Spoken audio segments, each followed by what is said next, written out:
Nah, saya sangat terkejut sekali ya dengan berita ini, yaitu Surya Paloh siap mundur dari Ketua Umum Nasdem jika suara partai menurun gegara deklarasi Anies Baswedan. Serius?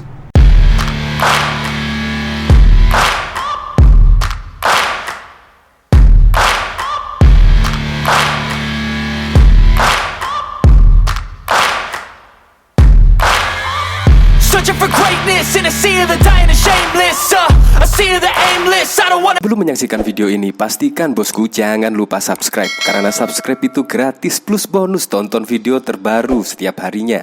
Jangan lupa ya. Bahkan ini juga ditanggapi oleh Eirine. Ini serius, mari kita dukung niatannya agar tercapai. Nah, padahal semua lembaga survei ya, ketika Nasdem mendeklarasikan Anies Baswedan, ya kita tahulah lembaga survei manapun ya, hampir seluruhnya kalau nggak salah, yaitu elektabilitas Nasdem turun, bahkan juga di ambang bawah parliamentary threshold. Ini sungguh di luar dugaan, padahal juga elektabilitas Anies diketahui kan ya tinggi lah, selalu di 3 besar lah, Ganjar Pranowo, Prabowo, dan Anies Baswedan. Tetapi ketika dideklarasikan oleh Partai Nasdem, justru Partai Nasdem yang turun. Ini memang sungguh keren sekali ya ketika Pak Surya Paloh siap mundur dari Ketua Umum Nasdem jika suara partai menurun. Dari berita ini ya. Nah, ini dari salopos.com, Surya Paloh siap mundur dari Ketua Umum Partai Nasdem. Nah, dari sini Ketua Umum Partai Nasional Demokrat Surya Paloh mengumumkan dirinya akan mundur dari pimpinan tertinggi partai jika perolehan suara Nasdem turun pada pemilu 2024. Surya mengatakan dirinya sudah tak layak lagi memimpin Nasdem jika partai yang dia besarkan tersebut gagal memperoleh suara yang lebih besar dari pemilu 2019. Wih, ini boleh kalian catat, jangankan menurun atau tidak lulus parliamentary threshold, tidak ada tambahan angka kursi di parlemen satupun, itu artinya nakoda yang berbicara itu sudah tidak layak lagi memimpin Nasdem, ujar Surya kepada awak media. Saat dipastikan wartawan yang dia maksud tak layak lagi memimpin berarti mengundurkan diri dari jabatannya. Saya sudah katakan tidak ada tambahan kursi, itu artinya nakodanya out.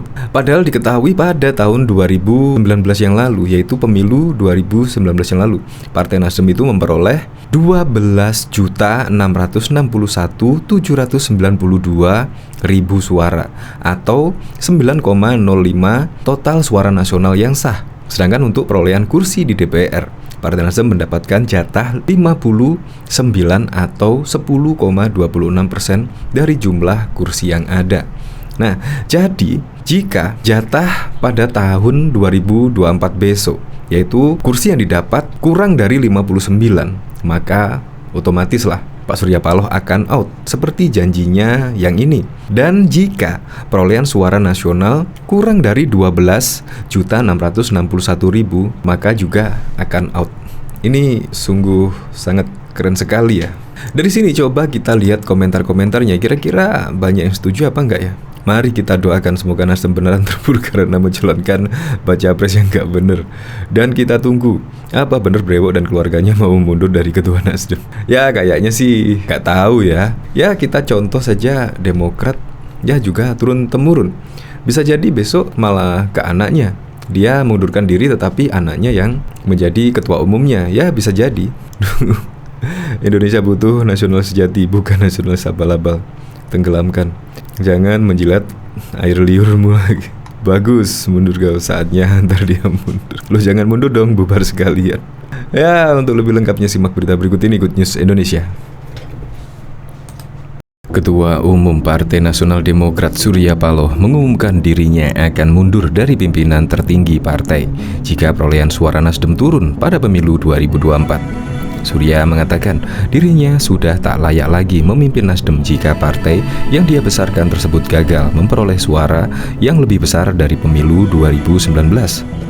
Ini boleh kalian catat, jangankan menurun atau tidak lulus parliamentary threshold, tidak ada tambahan angka kursi parlemen satupun, itu artinya nakoda yang berbicara ini sudah tidak layak lagi memimpin Nasdem, ujar Surya kepada awak media di Jakarta Convention Center pada Jumat 11 November 2022.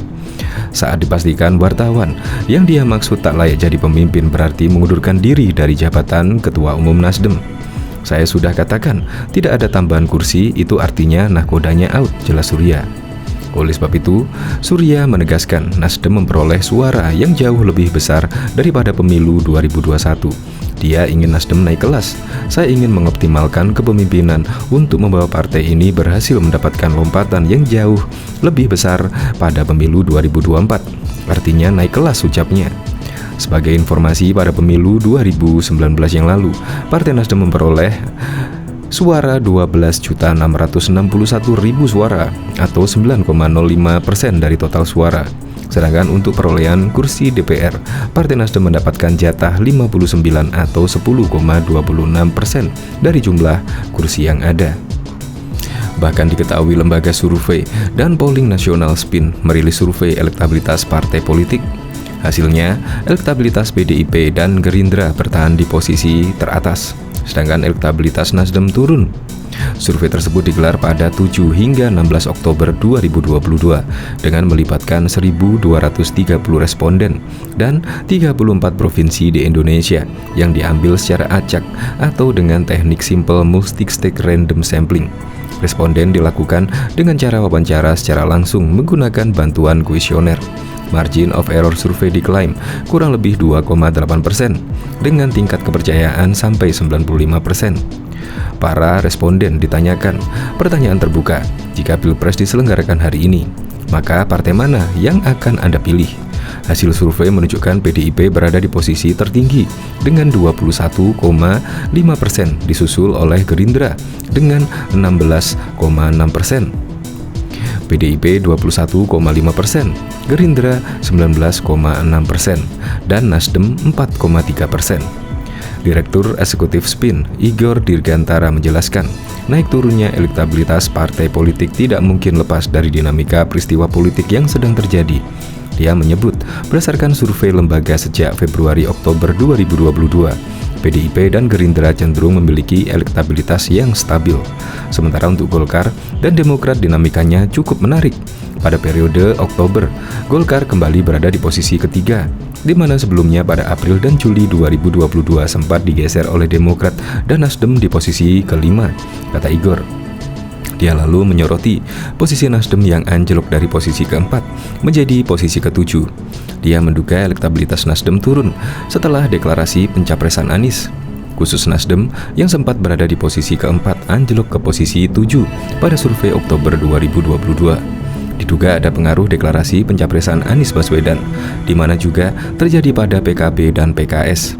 PKB sempat turun ke posisi 6 periode survei April dan Juli, kembali naik ke posisi 5 menggeser PKS, ucapnya.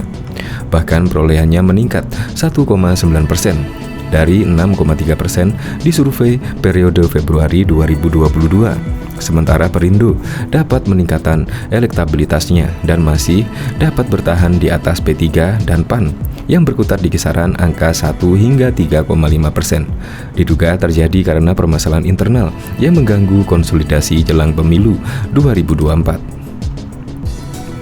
1 bulan lebih kehadiran Anies Baswedan di Partai Nasional Demokrat Nasdem dinilai belum mampu mendongkrak elektabilitas partai besutan Surya Paloh tersebut. Sejumlah survei memprediksi tingkat keterpilihan Nasdem di pemilu 2024 mendatang malah turun. Hal ini tentu bertolak belakang dengan pamor Anies sebagai salah satu kandidat yang punya elektabilitas tinggi. Hasil survei, hampir semua lembaga menempatkan Anies selalu berada di 3 besar bersama Prabowo Subianto dan Ganjar Pranowo. Pada 3 Oktober 2022, Partai Nasdem diketahui secara resmi mendeklarasikan Anies sebagai bakal calon presiden capres. Namun, usai dideklarasikan, berdasarkan hasil sejumlah lembaga survei, elektabilitas Partai Nasdem belum menyentuh angka 9%, sebagaimana yang diperoleh pada pemilu 2019 yang lalu. Litbang Kompas memasukkan Partai Nasdem ke dalam kategori partai papan menengah. Elektabilitas Partai Nasdem hanya 4,3%, menempati urutan ke-7 di bawah PKS 6,3% dan PKB 5,6%. Hasil itu diperoleh dari survei yang digelar melalui tatap muka pada 24 September sampai 7 Oktober 2022. Sebanyak 1.200 responden dipilih secara acak menggunakan metode pencuplikan sistematis bertingkat di 34 provinsi. Survei ini memiliki tingkat kepercayaan 95% dengan margin of error penelitian sebesar kurang lebih 2,8%. Sementara hasil survei Saiful Mujani Research dan Consulting SMRC memperlihatkan elektabilitas Partai Nasdem di angka 5,4%, menempati urutan ke-7, berada di bawah PKS 6,9% dan Demokrat 5,5%. Survei SMRC dilakukan secara tatap muka pada 3 hingga 9 Oktober 2022. Populasi dari survei ini seluruh WNI yang memiliki hak pilih dalam pemilu. Dari populasi itu dipilih secara random sebanyak 1.220 responden, di mana respon rate sebesar 1.027 atau 84%. Margin of error survei dengan ukuran sampel tersebut diperkirakan sebesar kurang lebih 3,1% pada tingkat kepercayaan 95%. Hasil lebih buruk dipaparkan survei LSI Denny JA yang mengatakan Nasdem lolos parlemen dengan perolehan 3,9%, berada di bawah PKB 5,9% dan Demokrat 5,4%. Hasil itu diperoleh dari survei yang dilakukan LSI Denny JA dengan metodologi multi-stake random sampling terhadap 1.200 responden pada 11 hingga 20 September 2022. Survei dilakukan sebelum deklarasi Anies sebagai capres oleh Partai Nasdem. Senada, hasil survei Indiscat juga menyatakan Partai Nasdem tidak lolos parliamentary dengan elektabilitas 2,1%, berada di bawah PKS 6,2% dan Demokrat 5,2%. Survei diselenggarakan pada 10 hingga 19 Oktober 2022 dengan melibatkan 1.200 responden yang diwawancarai secara tatap muka. Margin of error kurang lebih 2,8% pada tingkat kepercayaan 95%. Direktur Eksekutif Kedai Kopi, Kunto Adiwibowo mengatakan elektabilitas Nasdem dalam sejumlah lembaga survei di atas bukan semata-mata pengaruh Anies yang baru saja hadir 1 bulan lebih. Saya tidak melihat itu semata-mata pengaruhnya Pak Anies. Kalau mau lihat pengaruhnya Pak Anies ya harus dilihat sebelum deklarasi dan sesudah deklarasi, kata saat dihubungi kemarin pada Kamis 10 November. Menurutnya Nasdem selama ini kerap dibandingkan dengan partai besar yang lain seperti PDIP, Golkar, dan Gerindra yang kerap menempati 3 besar. Karena ekspektasi terlalu besar, ekspektasinya langsung sama dengan Gerindra, Golkar, PDIP, dan beda. Kan di dalam survei biasanya 3 besar itu, bahkan Demokrat itu biasanya hasil surveinya lebih tinggi daripada hasil pemilunya. PDIP juga begitu, sehingga kita harus hati-hati dalam membaca hasil survei, ujar Kunto. Alasan kedua menurut Kunto yaitu pemilu masih lama. Responden terang dia belum terlalu fokus untuk memilih partai politiknya. Ini masih jauh dari pemilu sehingga ketika responden ditanya, biasanya mereka partai yang seingatnya aja. Enggak bener-bener, entar aja lah, nanti kalau urusan partai itu dipikirkan serius jika sudah masa kampanye. Biasanya kalau ditanya begitu jadi memilih belum benar-benar fokus pada pemilihan partainya, tutur dia. Mengacu pada survei yang digelar lembaganya yakni Kedai Kopi, Kunto berujar kecenderungan responden mengubah pilihannya masih sangat besar yaitu di angka 60%. Jadi bisa dibilang dari semua angka elektabilitas itu hanya 40% yang sudah fix, 60% bisa pindah, kata dia. Pengamat politik dari Universitas Al-Azhar Indonesia Ujang Komarudin mengungkapkan faktor elektabilitas rendah Partai Nasdem pasca dideklarasikan Anies sebagai capres adalah bisa jadi karena mesin partai belum bergerak. Faktor-faktornya bisa jadi kalau kita mengacu pada lembaga survei yang ada ini. Kalau memang benar seperti itu ya, bisa jadi mesin partainya belum bergerak. Baru awal-awal, semua baru direncanakan, didesain, kata Ujang kepada CNN Indonesia. Ujang meyakini kehadiran Anies akan mendongkrak elektabilitas Partai Nasdem jelang pemilu mendatang. Ini senada dengan hasil survei nasional Litbang Kompas yang menyatakan 49,5% responden menilai deklarasi Anies sebagai capres bisa menaikkan elektabilitas Partai Nasdem. Saya melihat Nasdem enggak mungkin gegabah mengusung Anies kalau elektabilitasnya turun, enggak mungkin.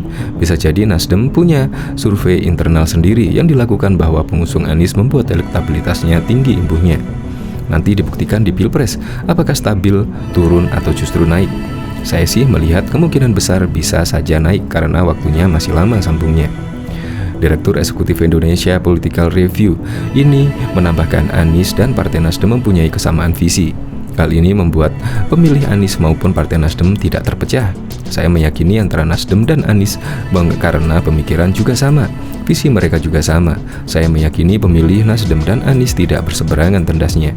Di sisi lain sebelumnya, Kunto Adiwibowo menjelaskan penentuan cawapres pendamping Anies turut berperan penting dalam meningkatkan elektabilitas partai ataupun koalisi partai.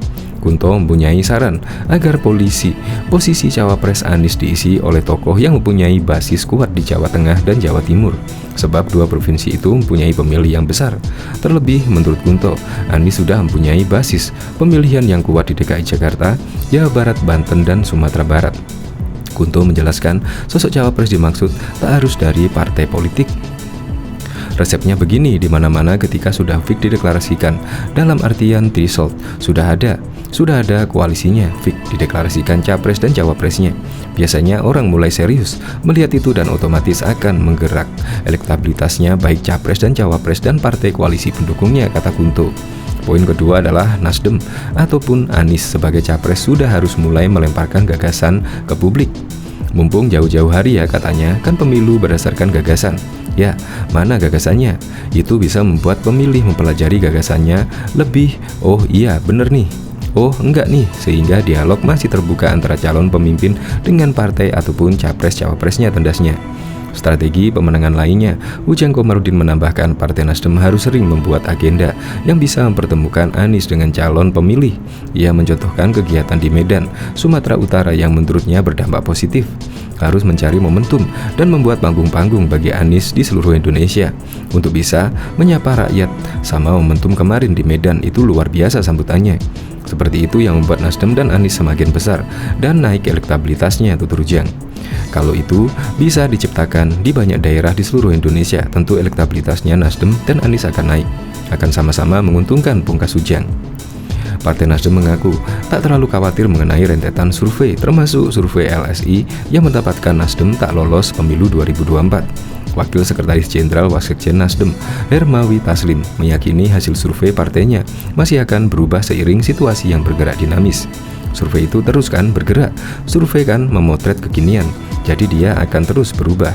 Di survei-survei lain Nasdem jauh di atas ambang batas parliamentary threshold, ujarnya kepada cnnindonesia.com pada awal pekan lalu. Kendati demikian, Hermawi menyebut hasil survei termasuk dari LSI dan JA akan tetap menjadi bahan evaluasi partainya untuk berkonsolidasi. Dia mengaku optimistis Nasdem akan masuk jajaran 4 partai besar di parlemen, bahkan jauh di atas hasil pemilu 2019. Hermawi juga menegaskan bahwa hasil survei tersebut tak akan mempengaruhi keputusan partainya yang telah mendeklarasikan Anies Baswedan untuk maju di pencalonan presiden 2024.